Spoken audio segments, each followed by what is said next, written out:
Hello, this is Idodmg and welcome back to the channel. In this Titan Quest 2 video, I want to talk to you about the recent devlog they released, talking about their handcrafted world and some points of reference for their world within the game. Titan Quest 2 currently has no release date, is listed as coming soon on Steam. It is a follow-up to the classic Titan Quest 1 that came out in 2006, which is still a great action RPG that you could enjoy today. If you haven't checked it out, I do recommend it. I recently went back and played, and I really honestly had a great time with the very first Titan Quest. A little bit outdated, but definitely a lot there to explore. And that's what I really want to point out with this devlog. So as I mentioned, they talked about the handcrafted world. When I very first see handcrafted world, I initially think, well, it's not going to be randomized. There's not going to be random events, this and that, and it's just going to be the same every single run. But if you've ever played Titan Quest 1, that's honestly one of the good parts of the game. And what I mean by that is there is a whole world to explore. And there's many different hidden caves and dungeons that you're not going to find on your first or maybe second or even third playthrough. But on Titan Quest 1 anyway, there was even special bosses that you could encounter on different difficulties that you would not see on your first playthrough. Exploration is one of the really key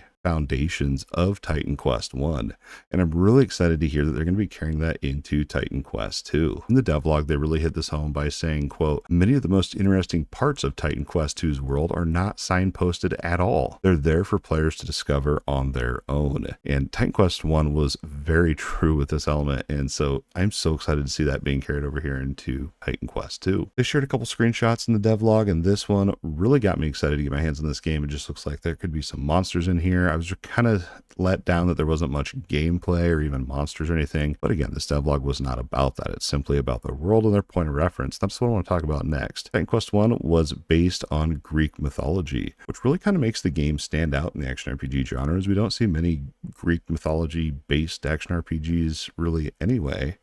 It's usually all, dark or bright like Torchlight, and then you have the dark being the Diablo 4, and this is kind of what makes Titan Quest special in my opinion. In the devlog, they continue to talk about different points of reference. The very first point of reference was staying true to Titan Quest 1's setting of that Greek mythology. They said one of the game's reference points for its world is, well, a lot of that is due to the game's unique mythology setting, which uses ancient Greece as a backdrop for the larger-than-life stories of adventures, gods, and monsters. We want our world to capture that same feeling of fantastical adventure across a picturesque Greek landscape. We look closely at the original game as well as the vibrant natural environment of Greece itself when concepting the game's world. This makes me think they are using Titan Quest 1 literally just as the backdrop of being that Greek setting, but they also mentioned in that they are excited for this because then they can portray the Meenan Coast, hopefully I'm pronouncing that correctly, and Sparta in their game as well. Here's some beautiful pictures I found because I really wasn't familiar. I'm obviously familiar with Sparta, but I didn't know much about Meenan Coast, and it is beautiful. We'll see how they're going to actually portray this and how the graphics are going to hold up to today's standards. I think we're going to be really impressed with Titan Quest 2. I think this game is going to be one of the sleeping dragons here in a few years whenever it comes out. It's great to see the reference points and what they're planning to do with their handcrafted world and having it be a high explorable and replayable world as well. Now, if they can pull all this off that they're outlining in this devlog, as well as solid gameplay and combat, and also have that depth, at least the amount of depth that we saw in Titan Quest 1, I'd like to see a little bit more depth in terms of itemization and crafting, just to kind of bring it up to the modern standard.